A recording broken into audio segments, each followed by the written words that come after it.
This episode of the Accounting Insiders podcast is brought to you in part by Xero. Xero is a powerful cloud accounting software that improves efficiencies across your practice. With all client data stored on a single unified ledger, you and your clients can easily access and collaborate on the same set of books. Xero's advisor tools and automation solutions reduce time-consuming manual tasks and put data entry on autopilot. Work faster and more efficiently than ever before with Xero. Visit xero.com/accounting insiders to learn more. Hello, and welcome to another episode of the Accounting Insiders podcast. My name is Gary DeHart. I am the host of the Accounting Insiders podcast and the publisher of Insightful Accountant. And it is November the 13th. My guest today is Jen Hamilton. Jen, I didn't ask you, but are you the COO, CEO, founder of Hamilton COOs? What's your business card say if anybody has business cards anymore? So the best answer at this point, as I'm growing, is that I am the CEO. I do some of the COO functions because it is part of my love, but I also have a fractional COO. Oh, all right. Well, we're going to dive into that. And that is what your business is. It's all about fractional COOs. But I do this on our webinars. I think I'm going to start doing this on on my podcast as well. So the way I see it, it's November the 13th. That puts us 2 weeks and 1 day out from Thanksgiving, which I didn't realize that, like literally until just now I looked at the calendar. I'm like, oh my gosh, it is in 2 weeks. So I always like to ask a goofy question. What is your favorite food in the Thanksgiving meal? Now you're in San Diego, so I bet your and my answers will be different. Probably. Although my favorite part is the sweet potatoes, but I don't like it with like the marshmallows on top. That's way too sweet. So I like it a little bit more like a mashed sweet potato alternative to a mashed regular potato, I guess. Yes. Yeah. No, I'm with you. I like the sweet potato casserole. We didn't eat that growing up, but my wife, though she is Southern, I guess she's her adopted mother, grew up in Maine. And so they grew up with sweet potato casserole, but also they grew up with stuffing the bird with the stuffing versus ours was on the side. And ours was too. but I actually, when she first introduced that to me, I'm like, that's actually pretty good. It's like a sausage and apple stuffing. It's pretty now good. You're making me hungry. Yeah, right. And it's again, well, you have to wait. You have to wait for about 15 days, I suppose. And so, all right. So we are talking about COO. So before we dive into all of this discussion that we've got teed up, share some background. What got you into this business? Kind of, who are you and why are you here? And then what is a COO? And then we'll jump into a conversation. Sounds great.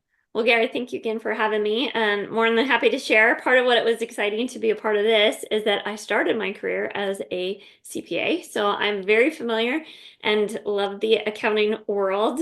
Even though I left it, I can't get away from it because I really love the services that are provided by accountants. Right. Sure. I started my career with PricewaterhouseCoopers in audit, and then I moved to a regional firm a local firm that got bought out by a regional firm. So I was in public accounting for 7 years, and I that's where I got my love for the data and finance and process side of things. But I really was starting to appreciate and love the people side of things. So then I went in and did education consulting with the California Department of Ed and really learned what it takes for a teacher to motivate and get students to be held accountable and deliver. The good thing is, for all of you who are struggling with their people, it's way easier to get people to do what you need them to do if you're paying them than if you say you're a teacher and they have to be there. So you can at least feel good about that. So that really cut my teeth on how to motivate and get people to get their work done, essentially. And then I shifted into my own coaching and consulting, and later shifted out of that into fractional COO, where my specialty is getting the people and the process to work at an excellent level so that the business can grow and be strong and stable. For the last 5 years now, almost, I have been doing fractional COO work, and I'm like many fractionals who didn't actually know that's what it was called. We were just doing the work, and one day someone's like, "Hey, did you know this is called fractional COO?" And I was like, "No, but now it totally makes sense." Yeah, So makes sense. You get a piece of me, right? exactly. And so the idea of like what is a COO, and then I can even say a little bit more about a fractional. A COO is kind of confusing sometimes because of the O. It's operation, it's about the operations of the business, not about the Hmm. operating of the services. So like if you're in Okay. manufacturing, your director of operations is really leading the manufacturing team versus your COO is leading the business. So I Okay. like to say that the CEO is really responsible for executing on the strategy, helping make strategic decisions alongside the owner or CEO, as well as leading the leadership team. So the leadership team is on all of your major functions, your marketing, your sales, your back office, your service delivery. And they're also responsible for really risk management and risk assessment, trying to avoid risk essentially. So when you bring that all together, what it is, it's about helping run a better firm, a better business. Hmm. And then, so you said you did coaching and then COO. What was the coaching more focused on? So my coaching and consulting combined, I would work with managers and leaders on how to essentially get their team to follow processes, document processes, Okay. be held accountable, as well as all of those employee engagement type of things. How to be an effective leader to get your people to be more engaged. It's a big issue, obviously, turnaround, and nowadays the workforce being more picky Yeah. with where they get to work. So being able to know what it takes to effectively not only get people to do what you want them to do, but want to be there is kind of a magic formula or magic pill that people need these days in this really challenging workforce, both in recruiting and retaining people. Hmm.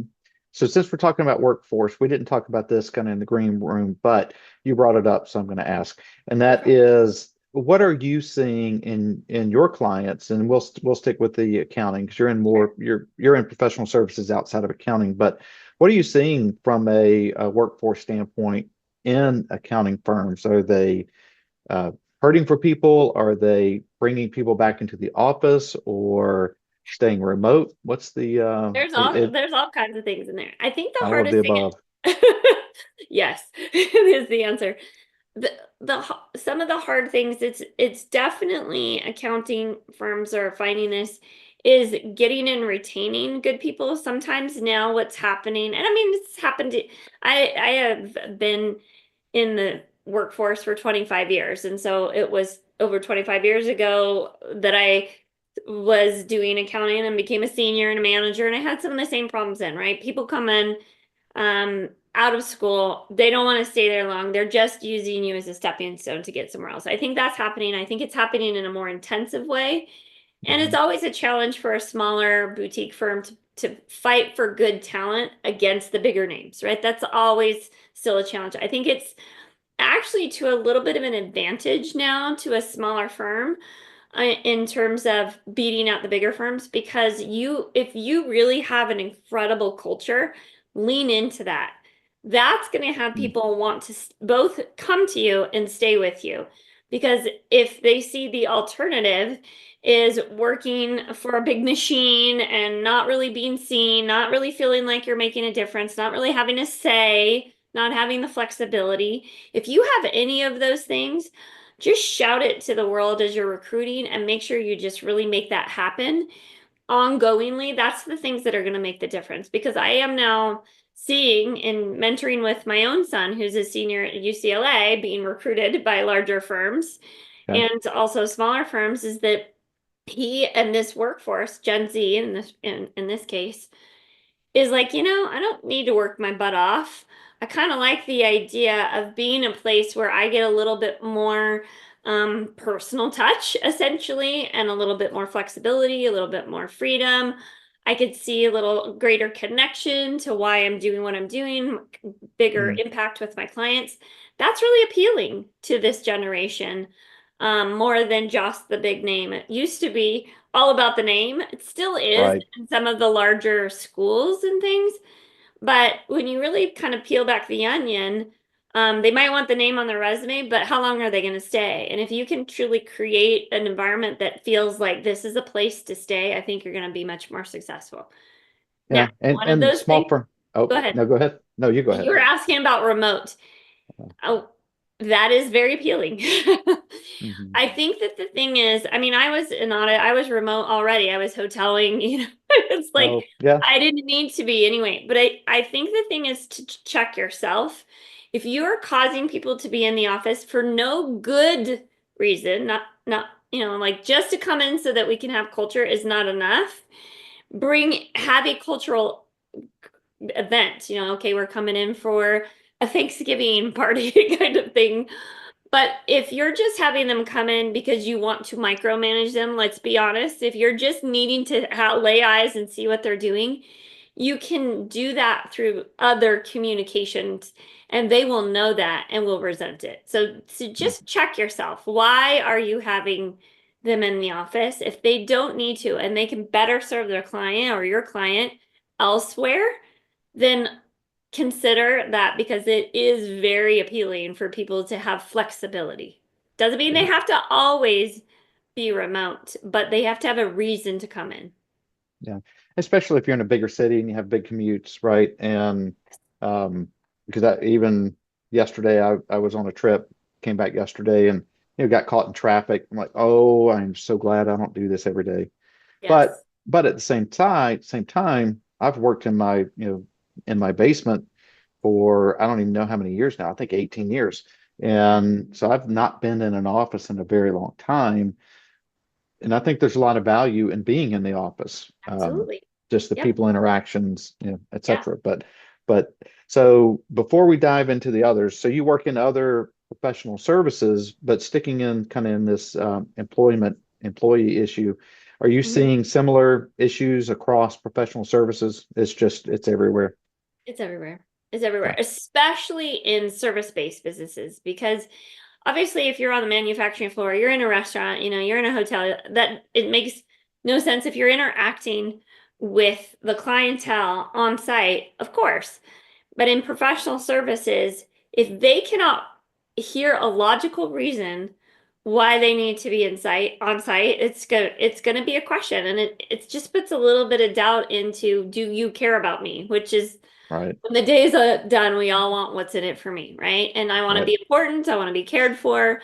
And I also want my time to be respected, as an individual. And yes, you could say that's a more millennial Gen Z, but if you really check yourself, if you weren't feeling that respect or you felt like it was wasting your time, you probably wouldn't be super happy either. Right, right. Gotcha. All right. So when we're talking about a COO, which you've touched on, kind of the role of the COO, you're really kind of the one that's managing the business, making the business run, making sure the trains are running on time, kind of thing. Yes. And so what, in your experience, what's the right size where a firm is going to say, all right, this is a dedicated individual, or we're going to split this person in half, or we're going to go to an outsource or a fractional COO? So the thing that I think is challenging is that there's this catch 22. You need a COO before you can afford a full-time COO because Yeah, in order to get to growing enough to get a full-time COO, you need someone to help you who knows how to run a business, who knows how to do get the trains running on time, do get everyone rowing in the same direction. And so that's part of why I love fractional for smaller boutique firms. Being able to be basically, I would say you probably could be under 100, 150 employees all in, whether contractor or not, like the whole yeah, team, and still benefit from not having to pay full-time wages for a COO. Because if you've got good folks leading different elements of your business. You have someone that's kind of managing partner, someone who is handling business development, someone who's really handling the service delivery and like the back office stuff. If you've got some good leaders there, that's really where the magic happens. Your COO then is more the conductor and making sure they're all working in harmony. And that doesn't need to be full time. Now, where I say that people often bring in a COO full time is they might sit in another seat. They might do a little bit of business development. They might also Hmm. kind of do a lot of what I see. And kind of what I advocate for is looking at having a strong firm administrator and a COO. Sometimes, though, when they decide to go full time, that firm administrator also wears the COO hat. Okay.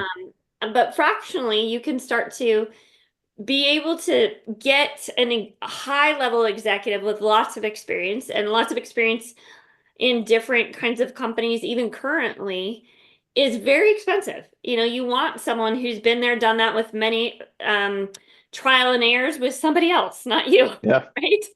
And so to get that caliber person, it could be very, very expensive. So it's again like this catch 22. I want that experience, someone who can lead me, take me, help me make decisions, see the potholes before we even go down the road. And that is something that I think is a really great solution with a fractional because you're essentially sharing my salary with my other clients. You don't have to pay the Right. whole thing. And so what does that look like? So let's say you and I have this amazing conversation and 5,000 people say, "Oh gosh, I've got to get it on, I've got to get a fractional COO." What does that look like? So, they call you and they say, "Hey, I'm interested." What's that process? The process that I like to go through, because this is a concept that, I mean, you and I are unraveling a little bit, but every firm is unique, every individual is unique, every situation Hmm. is unique, every challenge is unique. So I like to start with a lot of education, answering questions, and asking questions. And so it starts to me with like a discovery on both sides because there's a lot of misconceptions. And one of the biggest things that I like to dig into is to understand your team. As I just mentioned, if you have an office manager or firm administrator or someone who can really partner with me to help put in good business, solid business practices, that's Hmm. my ideal situation is that I can work with the owner or the managing partner to help make some strategic decisions or maybe even work with the leadership team or the other partners. However, the structure is to help strategically guide and avoid those risks, those potholes down the road, like I said. Yeah. But then something's got to get done. You've got to start putting strong operational practices, things like job descriptions, organizational charts, being able to have the right data and metrics and understanding utilization and what's our most profitable services. Well, all of those things, and even like your business development, what's our conversion rates? What do we need to tweak? All of those things relating to your entire business need to be handled and pieces and processes put in place. You can have a fractional COO do it, but I think the best way to do it is work in partnership with your team because the last thing I want to do is to come in and be the only one that knows how to run your business. And then when the engagement ends, Right. it crumbles. Like that's not, I want to leave a business better than I found it. So I love working with the leadership team along with a firm administrator or an operations type of person, someone who can understand process and data and geeks out on organization and having things well run, Yeah. training that person, equipping that person, having them execute on the things and putting it into place. Now you're weaving good business practices throughout the organization through your team. And that's the way I like to do it. But if you want that person to come in and just do it for you, you can also find fractional CEOs who are like get their hands a little bit more dirty. I like to empower and equip the team. So a typical engagement for you is, X number of months and it ends. Yeah, and the way I like to have it end is someone's replacing me. So it looks like again, it could be you bring in another COO if you're ready to go full time if you're large enough. You could bring in just have either trained or bring in another firm administrator who could take over if you don't really have one yet. Hmm. What I like to do is I still like to be available because most of my clients say, well, you know our business better than anyone. You helped grow it, you helped strengthen it, you helped stabilize it. Sometimes there's a little bit of chaos. And so I can stay on as that strategic advisor in a very limited way if they want, or keep Right. coaching whoever is that new COO or firm administrator, just helping them to not have to go to the owner or the managing partner and say, help me think through how to run this part of your business. They're looking to you to do it, right? So having that connection to me, however that looks, can end. Or if Hmm. they so choose, I have people that stay with me just to kind of keep that education and someone to just be like, oh my gosh, I can't believe what happened. This is what I'm thinking of doing. What would you do?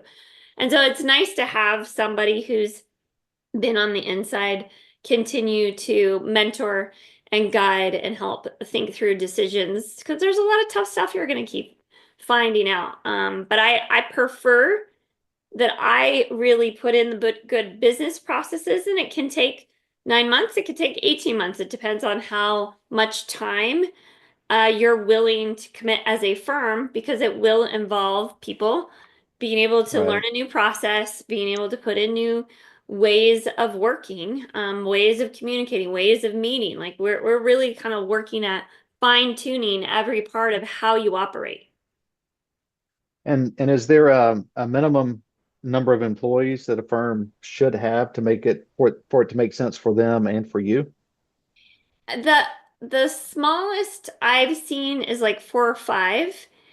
So essentially what I look at is if you own your own accounting firm and you've maybe brought in somebody, could be a bookkeeper, could be an Hmm. accountant, could be another CPA, and you start to bring in some folks to help on the administration side. Maybe they're doing your own bookkeeping as well, or they're your executive assistant.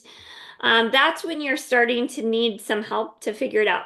Very limited engagement because the firm isn't needing that much. But I love it when we can come in as you're starting to like grow a team and start to have layers and responsibility to start to put in structure Yeah. before you grow. I've got clients who were one person supervising 30 and it's total chaos. So we want to catch you before that. Right. Yeah. Like 10 is a good time to be like, holy moly, I think I need some help. Yeah. I haven't formed too many bad habits that we have to Yes, break at that point, right? But exactly. and then do you get into, because in the green room we were talking about, kind of people, process, and technology, and I use our company as an example. And again, we're not an accounting firm, we're media, but we have the people, we have the bodies that Yes. can run the business. We have more technology than we need or use, but our processes aren't good.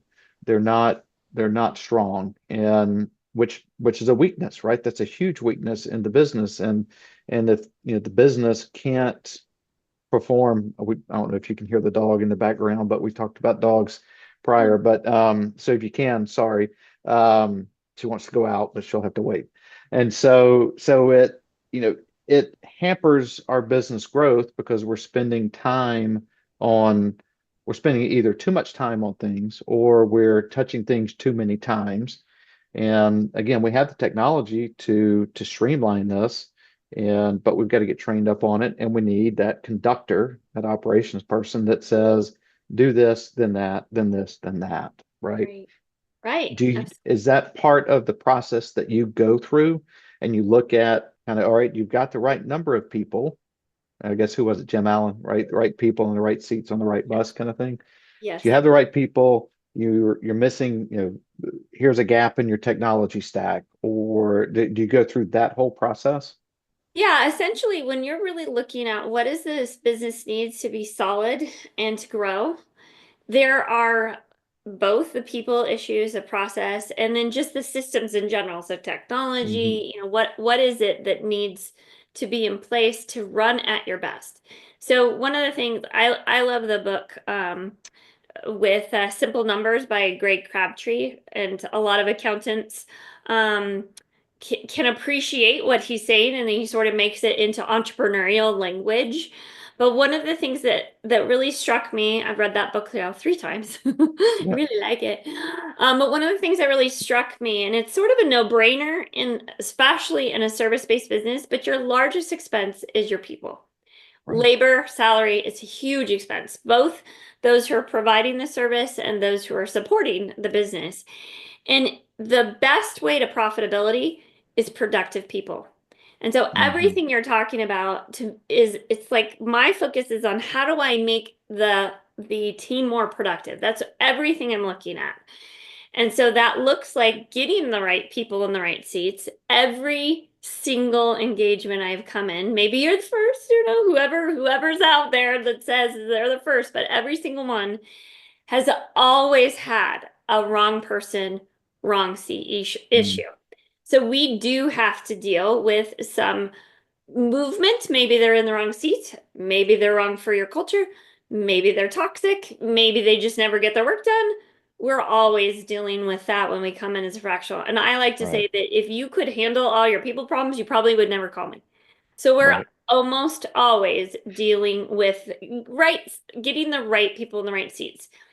Often that does is when you get the right people in the right seats, you release a lot of ability for capacity, which is awesome because I just had a client, we finally got her to have the right person in the seat, and she's like, oh my gosh, this person is doing the work of literally 3 other people Wow. because she came in right as 3 other people were finally we got them out, right? And she's like, what am I going to do? I only have one. And she's like, she's doing the job of all of them. Right. So, when you actually, it's a perfect example of how you can be more profitable. Now they could take on a lot more work with less people. It's not that she's a superstar or a unicorn or anything. She just was the right person in that seat. And so Right. that's a lot of it, but it's also been, it's not enough just to have the right person. Like you said, what process are they following? And that's another element of efficiency. Are we duplicating efforts? A lot of places I see there's gaps, you know, where there's handoffs within a process. If you're not really careful on what the process is for that handoff, that can be a productivity loss. So it's really interesting. Also, like you're saying with technology, where can we simplify and automate so that my people are spending the most important people time, which isn't copying and pasting or doing these different filling in these different things. The best people time is with your clients. Right. You want to have high tech, but you want to have high touch, or at least that's what your clients want. So having good people who will do great thinking and relationship building with your clients is what's going to have them see you as that advisor, see you as that go-to person, see you not as a hourly amount, but as a value to their business and to their finances. Yeah. And it's clearly an investment. I mean, you gave a great example of where, somebody invested, but what you ended up, I don't know if this is true in that example, but whether, losing those 3 people, maybe that paid for your entire, Oh yeah. consultation, right? I mean, so do you find that very often that happens where you come in? I mean, I know you get them set up and get them in a mindset where they are able to build and to grow and try to get them to that growth mindset. But do you find often where you get in there and you're able to go, why do you can save, X number of dollars just right here. Let's get Yes, rid of that and absolutely. then let's build. Yeah, those are always fun, right? I'm Yeah. sure as accountants you can find the same thing like, oh my gosh, why are you not writing this off or why are you not charging this? You're not covering these expenses. Like just like that, I can find the same thing sometimes in their finance, but also in their operations. And Right. so a lot of people, a great place, and this is a tip for you to look at as well in your own firm, a lot of people are wasting a ton of money in marketing. So that might be a place like if you're not really like, partnering with the right person, you got to do right person, right seat in Yeah. your outsourced people too. So working with someone like yourself, you said you're in media, working in marketing, really understanding that relationship, but it's not so much the person that you're working with. It's the way you're using them. Like, are you actually just dumping and running? That's what I see a lot with marketing. Instead of Mm. having a great partnership and actually using what this person you've invested in, that's where I think a lot of people can look for, even if you're not necessarily changing what you pay, but getting more out of it. Like it's Right. marketing. That should turn into revenue. So that's an area where I often see. But a lot of it is capacity. A lot of people feel like they're at capacity. They'll be like, oh my gosh, my people are so busy. But when we really look at it, are they really that busy? Or is it just the way that they're currently working? Or maybe they're not the right person. And so you can certainly get a huge return on investment when they dial in how to get the most. I like to say we want to get the most utilization out Mm-hmm. of your team without burning them out. And that's when you can get that, it's an extraordinary profitability and retention winner. Right. Yeah, we just had a training session yesterday on automations, and putting automations in place can prevent that. I don't Yeah. want to call it kind of the mind-numbing type of work, Yeah. right? That Yeah. it's important, but doesn't really make you feel like you're bringing a whole lot of value when you're importing a spreadsheet out of Zoom. Has to be done, but it can be automated, right? And Right. that frees up 10 or 15 minutes of an individual's time Yeah. to Which really to adds do up something over about. time. Absolutely. Yeah, and we produce probably 150 webinars a year. So, you know, Holy. that's real time, right? When you carry that out. So, when somebody works with an outsource, whether it's you, somebody else, or are they, do you typically have like tiered pricing packages? Is it we have a discovery call and then we get into, you have this many people, this is here's my rate card. What does that typically look like? Good question. So different fractional COs will do different things. I like to do custom proposals. Sometimes you'll go out and you'll talk to different fractional COs and they're like, okay, do you want me for a half a day or a whole day a week? I like to customize based on some of those things I was saying before. Who's on your team? How can I work with their team? How can I work through your team? Hmm. So that I can keep the price, I would say, within integrity, because you should be paying me for strategic work and leadership work, not for execution work. Let me get your team to execute. And so for me, that means the range could be, I have a client that's like 1100 a month. And then I've had clients where they really are having me get in. It's a much larger company, up to 12,000 a month. Okay. Most of my clients are around 5,000 and less because I'm utilizing their team. But Mhm. I have resources and support for folks that is less than $500 a year because I have like ways to work with a whole group at the same time in an online support. So I really Mhm. look at being creative within your budget and what can we do to utilize your team, not just you, because the last thing you want is just like it's part of why I got out of consulting, is that you don't want someone to come in and be like, here, that's all you need to do, and then leave you Yeah, hanging.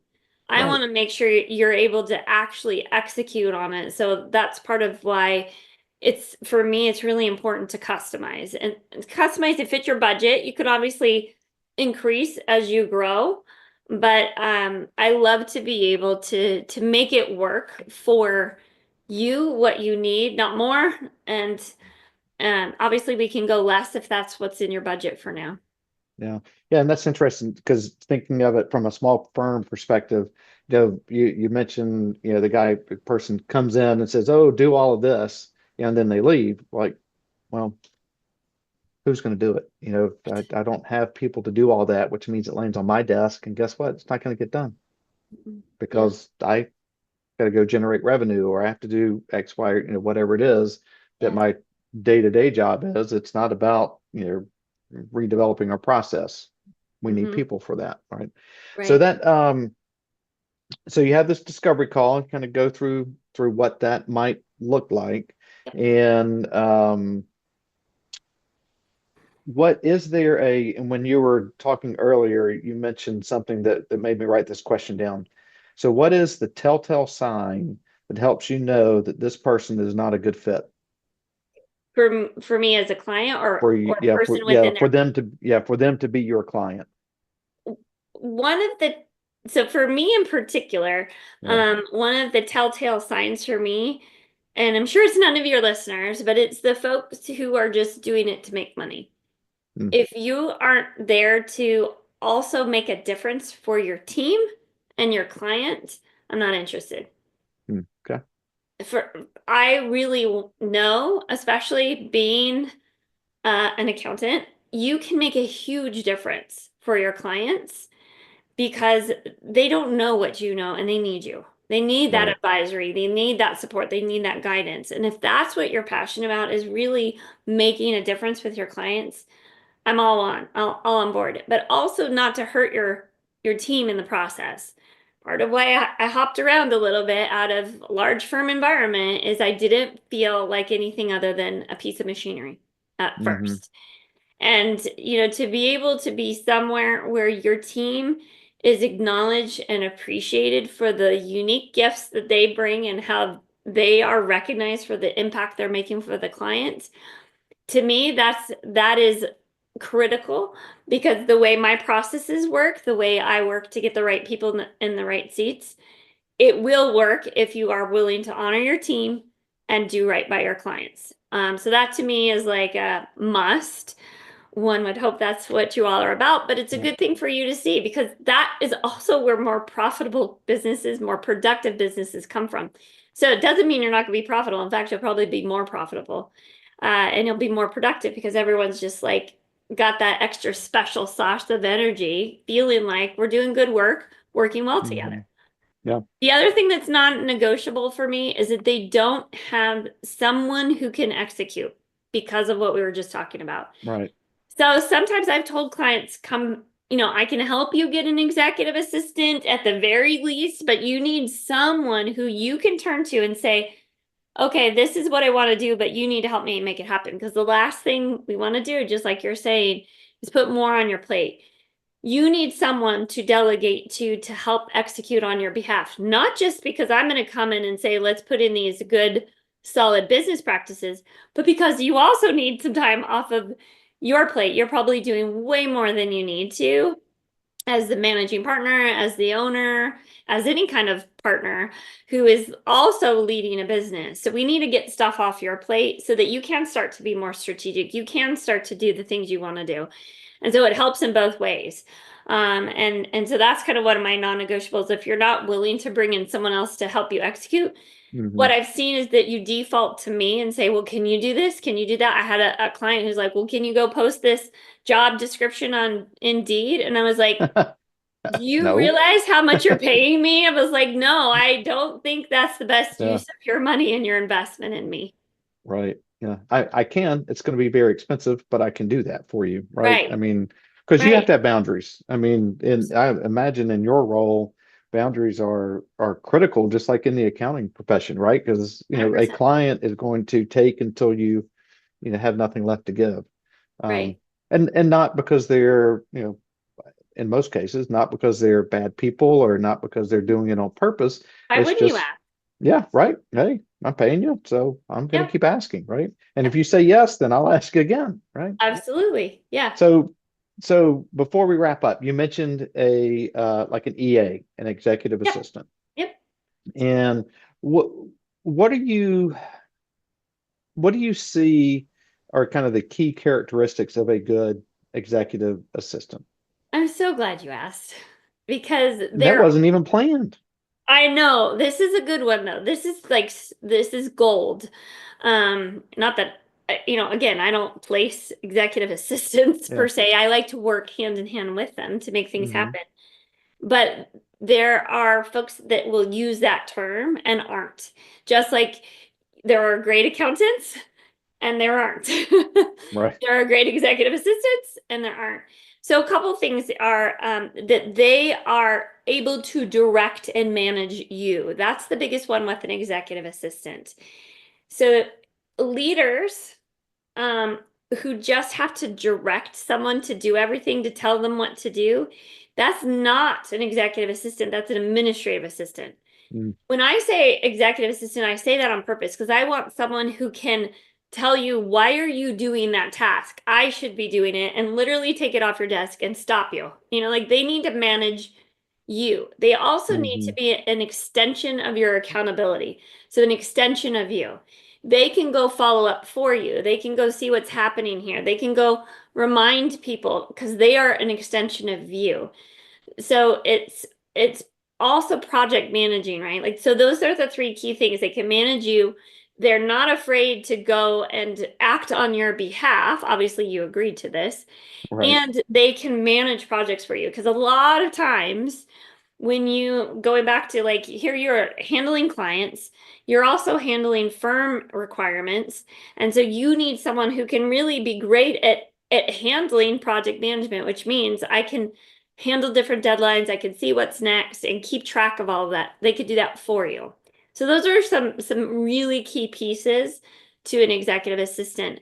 You shouldn't have to teach them how to be an executive assistant. They should come in and say, here's my proven process of how to like manage your calendar, how to Mm. manage your email. Now they'll adjust to you, but you often, if you've never had one, you're going to teach them all the wrong things about how to be an executive assistant. If you've never had one, you're not going to give up enough. I Right. know from Mm. experience. So you need someone who knows how to take stuff off your plate. And that's why I said this is gold. If you don't get someone like me, get an executive assistant first because Right. that alone is going to free you up to do more strategic work and higher level work. And then you might even have the space to start to think about growth with someone like me. But you just got to get yourself and know what's happening through this other person. That's to me. I mean, I've literally told clients, come back to me when you have executive assistants. Right. Wow. Well, then let's stick on that Yeah. for a few more minutes. And so, how do I find an executive assistant? I have, 9,000 places. I've got the internet, so I can find Yeah. anybody anywhere. But how do I? I've never done this. How do I Yep. find? Where do I start? What are the key things that I'm looking for? You kind of touched on those three things, so Yep. so that's important. But and then how do I vet them? So good questions. So first of all, I will offer, we'll share my website and information as Hmm. part of this, but you're also welcome to reach out to me. I can give you some of my top people that I refer out.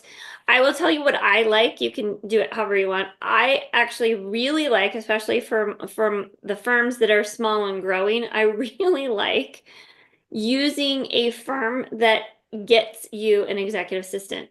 If you really are price sensitive, there are incredible people that are overseas that are brilliant, just like I was saying, can do all of those things for you. But certain firms are better than others, whether they're US based workers or whether Hmm. they are overseas workers. Ask to understand the firm's approach to getting new people. So, how are they recruiting? What are they looking for? Is it the same kind of things that you would be looking for? Mm. And then how are they training them? Are they training them?